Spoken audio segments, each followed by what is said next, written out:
नमस्कार, मी भाऊ तोरसेकर. तुम्ही बघत आहात प्रतिपक्ष. मित्रांनो, आपण नेहमी इतरांचं जे आकलन करतो, आपल्या घरातली घरगुती काम करणारी कष्टकरी मोलकरी नसेल, आपल्या ऑफिसमध्ये किंवा आपल्या कामाच्या जागी आपल्या हाताखाली काम करणारी माणसं असोत, पोस्टातला एक कर्मचारी असो, सरकारी खात्यातला कर्मचारी असो, बसचा कंडक्टर असो, प्रत्येकाच्या कामातले आपण दोष काढत असतो, त्यातल्या त्रुटी आपण शोधत असतो. तेव्हा एक गोष्ट आपल्याकडून होत असते की आपल्याला ती गोष्ट खूप सोपी वाटत असते, खूप सोपी वाटत असते. आणि आपल्या हाताखाली काम करणारा माणूस किंवा आपल्या घरचा कामगार मोलकरीण वगैरे कशाला, देशाचा पंतप्रधान असो, राज्याचा मुख्यमंत्री असो, एखाद्या पक्षाचा प्रमुख नेता असो, आपण त्यांच्या चुका काढत असतो. मी काढतो. मी एक पत्रकार किंवा टीकाकार आहे म्हटल्यानंतर इतरांच्या चुका कुठे कुठे झाल्या हे मी सांगत असतो, दाखवून देत असतो. याचं कारण काय असतं माहिती का मित्रांनो? याचं कारण असं असतं की आपण त्या परिस्थितीमध्ये नसतो, त्या जागी नसतो जिथे एक निर्णय घेऊन तो अंमलात आणायचा असतो. आपण तिथून दूर बसलेले असतो आणि त्यामुळे आपण असतो तर काय केलं असतं, कसं सहज केलं असतं असं आपल्याला वाटतं. हे फक्त वाटत असतं. तशी परिस्थिती आली तर तो निर्णय घेऊन चुकणाऱ्या माणसापेक्षाही भीषण भयंकर चूक आपण करू शकतो. पण त्याचा विचार आपल्या डोक्यात येत नाही, कारण आपण स्वतःला शहाणे समजत असतो. माझी परिस्थिती तीच आहे, दुसऱ्यांच्या चुका दाखवायच्या, पण आपल्याकडून चुका होतात त्याचं काय. आणि त्याचं एक कारण असं आहे मित्रांनो, आणि महत्त्वाचं कारण असं आहे की आपण आपलं जेवढं आकलन आहे, आपली जेवढी बुद्धी आहे, आपल्याकडे जे कौशल्य किंवा क्षमता आहे तीच समोरच्याकडे आहे असं गृहीत धरतो आणि मग त्याचं आकलन किंवा त्याचं ॲसेसमेंट करत असतो. साधी गोष्ट तुम्हाला अनुभवून सांगतो. तुमच्या घरात काम करणारी एखादी महिला किंवा गडी असतो, जो घर साफ करतो, काय घरातली इतर कामं करतो, जी करण्यासाठी तुम्हाला आळस असतो म्हणून तो करत असतो. पण त्याच्या चुका आपण इतक्या सहजगत्या काढतो. साधा घरातला कचरा काढायचा असेल झाडू हातात घेऊन, तर मित्रांनो खूप अवघड काम असतं. जो घरातली झाडलोट करणं हे काम एखादा गडी किंवा मोलकरीण अवघ्या 5 ते 7 मिनटात उरकून घेते किंवा 10 मिनटात उरकते. ते काम आपल्याला अर्धा तास पूर्ण करता येणार नाही, आणि केलं तरी कुठल्या ना कुठल्या सांदी कोपऱ्यामध्ये कचरा तसाच राहिलेला असतो, झाडू मारली गेलेली नसते. पण आपण मालक आहोत, आपण घरमालक आहोत, तर आपण त्यांच्या चुका सहजगत्या काढतो, कारण आपल्याला त्यांचं काम सोपं वाटतं. आणि दुसरी गोष्ट अशी असते की हे आपण केले तर समोरच्याला का जमत नाही. एखाद्या मुलाचं, एखाद्या माणसाचं गणित चांगलं असेल आणि त्यामुळे तो समोरच्याला जेव्हा गणित समजवायला जातो तेव्हा तो हे गृहीत धरतो की त्यालाही हे गणित सहजगत्या समजलं पाहिजे, आणि समजत नसेल तर न समजायला काय झालं, मला समजलं, अशी आपण तुलना करतो. आणि इथेच सगळी गल्लत होते जी आपल्या जगण्यामध्ये होते, मित्रांमध्ये, कुटुंबामध्ये, भावंडांमध्ये, नातेवाईकांमध्ये. आपण जेव्हा एकाच्या तुलनेत दुसऱ्याची काही ती गणना करायला लागतो तेव्हा आपण गृहीत धरलेलं असतं दोघांची शक्ती, दोघांची क्षमता, दोघांचं कौशल्य जणू काय सारखं आहे. मग याला जमतं तर त्याला का नाही जमत. एका भावंडाला शाळेत चांगले मार्क मिळाले तर दुसऱ्यालाही तितकेच मिळाले पाहिजे, ती अपेक्षा असते, ती गैरलागू अपेक्षा असते. त्यामुळे बघा, हा भाऊ किती पुढे गेला, ती बहीण किती मागे पडली, किंवा तो भाऊ किती मागे पडला. म्हणजे एकाची हुशारी हा जणू काय दुसऱ्या भावंडाचा गुन्हा आहे. अशा पद्धतीत जेव्हा वागवलं जातं त्यातून भांडणं निर्माण होतात. आपला हा गैरसमज आपण इतरांच्या माथी मारायला जातो, तेव्हा त्यातून गैरसमज होतात आणि त्याचे दुष्परिणाम पण संभवतात. काही माणसं मोहात सहजगत्या पडतात. साध्या साध्या गोष्टीचा मोह इतका पडतो त्यांना की त्याच्यात त्यांचं नुकसान होतं. दुसरीकडे काही माणसं सावध असतात, ती अशा छोट्या मोहात सापडत नाहीत आणि त्यांचं नुकसान होत नाही. पण ज्या वेळेला एकमेकाशी बोललं जातं, भांडलं जातं, संवाद केला जातो, तेव्हा मात्र याच पद्धतीत होतो. आणि तो जेव्हा सार्वजनिक जीवनात किंवा राजकारणात येतो तेव्हा तो अधिकाधिक हास्यास्पद होत जातो. तुम्हाला हे एवढं मी निरूपण सांगण्याचं कारण असं आहे की उबाठा शिवसेनेचे नेते प्रवक्ते संजय राऊत यांनी आंध्र प्रदेशचे नवे मुख्यमंत्री चंद्राबाबू नायडू यांना एक ऑफर दिलेली आहे. चंद्राबाबू नायडू हे आंध्र प्रदेशचे मुख्यमंत्री असले तरी आज नरेंद्र मोदींचं जे सरकार बनलेलं आहे केंद्रातलं, त्या सरकारला बहुमोल असलेल्या जवळजवळ मला वाटते 16 खासदारांची जी पाठिंबा आहे तो तेलुगू देसमचा आहे. आणि त्यामुळे तेलुगू देसम पक्ष नरेंद्र मोदींची पंतप्रधान म्हणून अडवणूक करू शकतो. तर ती अडवणूक करण्यासाठी ते नाराज असले पाहिजेत, चिडलेले असले पाहिजेत. आणि त्यामुळे त्यांना चिडवण्याचं आणि डिवचण्याचं काम संजय राऊत यांनी केलेलं आहे की तेलुगू देसम पक्षाने जर लोकसभेच्या सभापती पदाची निवडणूक लढवली तर इंडी अलायन्स त्याला पाठिंबा देईल असं संजय राऊत यांनी घोषित करून टाकले. पण संजय राऊत एक गोष्ट विसरतात की ते इंडी अलायन्सचे सर्वोच्च किंवा सर्वेसर्वा नाहीत. इंडी अलायन्सकडे जी काय 200च्या आसपास खासदारांची संख्या आहे त्याच्यामध्ये 10 खासदारसुद्धा संजय राऊत यांच्या पक्षाचे नाहीत. आणि स्टालिन, ममता बॅनर्जी किंवा तुमचा अखिलेश यांच्याकडे जवळजवळ 30पेक्षा अधिक खासदार आहेत. ते सुद्धा हिंग लावून उद्धव ठाकरेंना आणि शिवबाठाला विचारत नाही. काँग्रेसकडे तर 99 आहेत.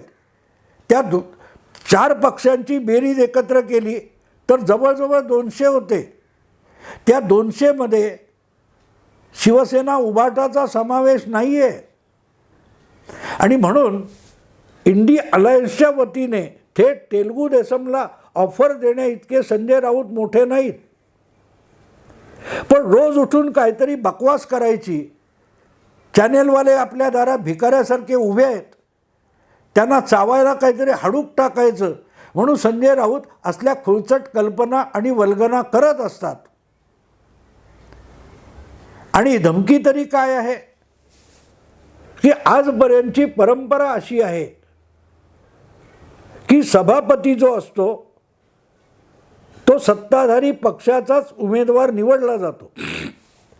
आणि लोकसभेचं उपाध्यक्षपद किंवा उपसभापतीपद हे विरोधी पक्षाला किंवा सत्ताधारी सोडून इतर कुठल्या तरी पक्षाला दिला जातो. तुम्हाला आठवत असेल तर पहिल्या का पहिल्या टर्ममध्ये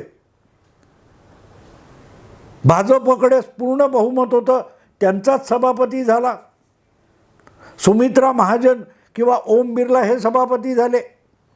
पण उपसभापतीपद जे होतं ते त्यांनी अण्णा द्रमुक ह्या मित्र पक्षालाच देऊन टाकलं होतं, भाजपचं नाही. दुसऱ्या पक्षाला दिलं, म्हणजे मित्र पक्षाला दिलं पण विरोधी पक्षाला दिलं नव्हतं. आणि त्यामुळे आत्तासुद्धा तिसऱ्यांदा नरेंद्र मोदी मुख्य पंतप्रधान झाल्यानंतर उपसभापतीपदाची जी परंपरा आहे विरोधी पक्षाला देण्याची ती चालू करावी एवढी किरकोळ इच्छा आता इंडी अलायन्सकडे आहे. पण ती इच्छासुद्धा नरेंद्र मोदी पूर्ण करतील किंवा नाही अशी आशंका ज्यांच्या मनात आहे त्यांनी ही ऑफर देऊ केलेली आहे. कारण त्यांना भीती अशी वाटते की कदाचित सभापती भाजपचा आणि उपसभापती तेलगू देसमचा अशी सुद्धा विभागणी नरेंद्र मोदी करू शकतील, तर त्यात खोडा घालायचा म्हणून सभापतीपद तेलगू देसमने मागावं यासाठी दाखवलेली ही लालूच आहे की सभापतीपद तुम्ही लढवा, आम्ही तुम्हाला पाठिंबा देतो, म्हणजे 200 खासदारांचा पाठिंबा तुम्हाला आहेच. संजय राऊत एक गोष्ट विसरतात की ज्यांना आपण अशी ऑफर देतो आहे ते उद्धव ठाकरे नाहीत. ज्यांना आपण सभापती पदाची निवडणूक लढवा म्हणून सांगतोय ते मातोश्रीवर राहत नाहीत. हे संजय राऊत विसरले की एका छोट्या स्वार्थासाठी आपल्या पक्षाचा आणि आपल्या राजकारणाचा सत्यानाश करून घ्यायला चंद्रबाबू नायडू हे उद्धव ठाकरे यांच्यासारखे लोभी आणि हव्यास धरणारे नाहीत. यापूर्वी त्यांनी हा प्रयोग केला आहे आणि दोनदा त्यांचं दुधाने तोंड भाजलेलं आहे. 2002 वाजपेयी सरकारला तेलगू देसमनेच पाठिंबा दिला होता, चंद्रबाबूंनी पाठिंबा दिला होता, पण गुजरातच्या दंगलीनंतर नरेंद्र मोदींचा राजीनामा घ्या अशी मागणी करत ती मान्य झाली नाही, म्हणून चंद्रबाबू नायडू NDA सोडून गेले होते आणि 10 वर्ष वनवासात जावं लागलं. 2018 आंध्र प्रदेशला स्पेशल स्टेटस विशेष दर्जा देण्याची मागणी पुढे केली आणि ती पूर्ण होत नाही, म्हणून चंद्रबाबूंनी परत एकदा NDAची साथ सोडली, भाजपची साथ सोडली आणि 5 वर्ष वनवासात गेले.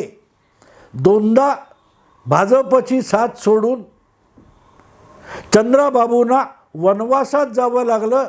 पहिली 10 वर्ष नुसते वनवासात, राजकीय वनवासात होते, सत्तेच्या बाहेर होते, पण दुसऱ्या 5 वर्षात त्यांना 8-10 महिने तुरुंगवास देखील सहन करावा लागला. त्यातून दोन्ही वेळेला बाहेर पडताना त्यांना भाजपच्या कुबड्या घ्याव्या लागलेल्या आहेत.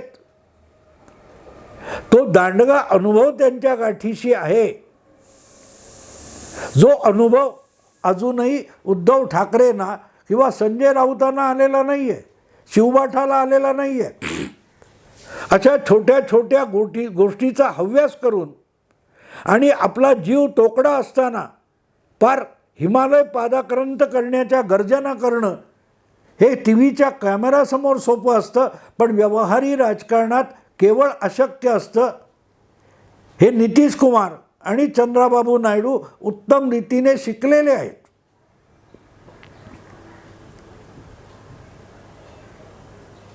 (2009) लोकसभेत 20 खासदार असलेला पक्ष होता नितीश कुमारांचा.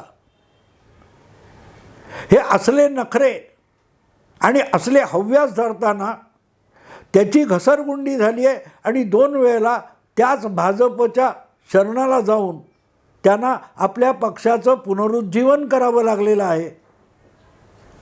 आपला उद्धार मोदी करू शकतात, भाजप करू शकतो, या अनुभवातून नितीश आणि नायडू गेलेले आहेत. अजूनही त्या पूर्ण अनुभवातून उद्धव ठाकरे आणि शिवबाठाला जायचं आहे.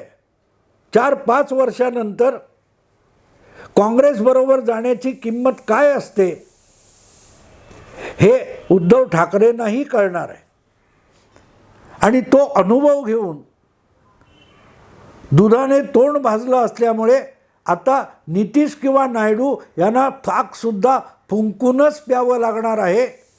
तेव्हा त्यांना रबडी देतो, बासुंदी देतो, असं कितीही लालूच दाखवलं, गाजर दाखवलं, आमिष दाखवलं म्हणून ते सहजासहजी संजय राऊतांच्या किंवा शिवबाठाच्या असल्या आमिषाला बळी पडण्याची बिलकुल शक्यता नाही, कारण त्यांचं नाव उद्धव ठाकरे नाही आहे.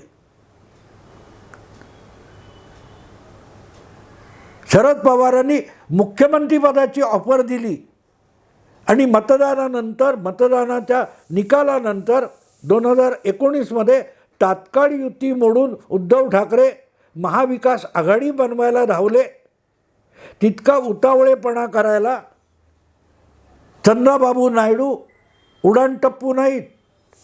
कारण त्यांनी काँग्रेससोबत जाण्याचा एक भीषण अनुभव घेतलेला आहे. उद्धव ठाकरेंना त्या अनुभवातून अजून जायचं आहे.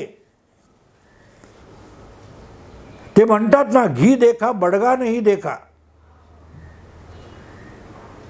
तेव्हा काँग्रेसबरोबर जाण्याचे फायदे शिवबाठाने, उद्धव ठाकरेंनी आणि संजय राऊतांनी खूप चाखलेले आहेत. आता त्यांना काँग्रेसबरोबर जाण्याचे तोटे सोसायचे आहेत. मरगळलेल्या काँग्रेसला महाराष्ट्रात उद्धव ठाकरेंमुळे नवी संजीवनी मिळालेली आहे आणि आता त्यांना शिवबाठाची गरज राहिलेली नाही. नाना पटोले काय बोलतायत ऐका, समजून घ्या. जेवढी गरज होती शिवसेनेची ती त्यांना पूर्ण झालेली आहे. काँग्रेसचं पुनरुज्जीवन झालेलं आहे. काँग्रेसचा कार्यकर्ता जोशात आलेला आहे. त्याला आता शिवसेना नावाच्या शिडीची गरज राहिलेली नाही. आणि म्हणूनच त्या सापशिडीच्या खेळामध्ये शिवबाठाला सापाच्या तोंडी देऊन तळाला नेऊन टाकायचं प्लॅनिंग काँग्रेसमध्ये आधीच सुरू झालेलं आहे. संजय राऊत असोत किंवा उद्धव ठाकरे असोत, शिवबाठाच्या नेत्यांनी आपण सापाच्या तोंडी जाऊन परत तळातल्या कुठल्या तरी घरात, तळघरात जाऊन पडू का याची चिंता करावी. सरकार पाडण्याच्या वल्गना करण्याची गरज नाही. ते करायला ममता बॅनर्जी, स्टालिन, तुमचे अखिलेश किंवा संजय राहुल गांधी समर्थ आहेत. त्या 4 पक्षांचे मिळून जवळजवळ 200 खासदार आहेत. या असल्या ऑफर त्यांनी द्यायच्या असतात.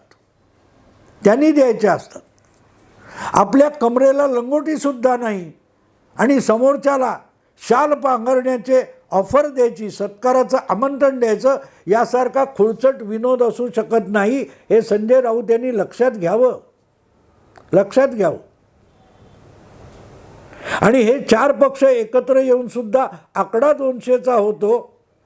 सगळी इंडिया आघाडी एकत्र येऊन एकट्या भाजप एवढी संख्या होत नाही. तेव्हा ऑफर कोणाला देता? आणि ऑफर स्वीकारायला समोर उद्धव ठाकरे नाहीत, चंद्रबाबू नायडू आहेत. आपली तेलुगू देसम पक्षाच्या विधिमंडळ पक्षाच्या नेतृत्वपदी निवड झाल्यानंतर सुद्धा आभार प्रदर्शन करताना चंद्रबाबू नायडू ढसाढसा रडले. का रडले? विचार करा. आपला दणदणीत बहुमताचा पक्ष घेऊन ते ज्या सेक्युलरिझम आणि काँग्रेसच्या नादी लागले, तिथून त्यांची घसरगुंडी सुरू झाली आणि त्याची किंमत व्यक्तिगत पातळीवर त्यांना मोजावी लागली. 10 वर्ष राजकारणातला वनवास आणि पुढच्या 5 वर्षाच्या वनवासात 10 वर्षाचा अज्ञातवास किंवा तुरुंगवास भोगलेला माणूस उद्धव ठाकरे, आदित्य ठाकरे नाही आहे. आदित्य ठाकरेंना, उद्धव ठाकरेंना त्या धबडग्यातून अजून जायचं आहे. संजय राऊत त्याची चव चाखून 100 दिवस तुरुंगातून आलेले आहेत. आणि म्हणून असली ऑफर देताना आधी समोर आपण कोणाला ऑफर देतोय याचा विचार केला पाहिजे. तुमची ऑफरचा अर्थ असा आहे, चला परत वनवासात जाऊ, मजा करू, वनभोजन करू, पिकनिक करू, असली ही ऑफर आहे. तुम्ही सभापतीपदाची ऑफर दिली, त्याच्यापेक्षा आंध्र प्रदेश आपल्या पंखाखाली राखणं आणि केंद्र सरकार आपल्या बाजूचं असणं ही आज घडीला चंद्रबाबू नायडू यांची फार मोठी गरज आहे. एक निवडणूक जिंकली म्हणून राजकारणातले पाय भक्कमपणे रोवले जात नाहीत.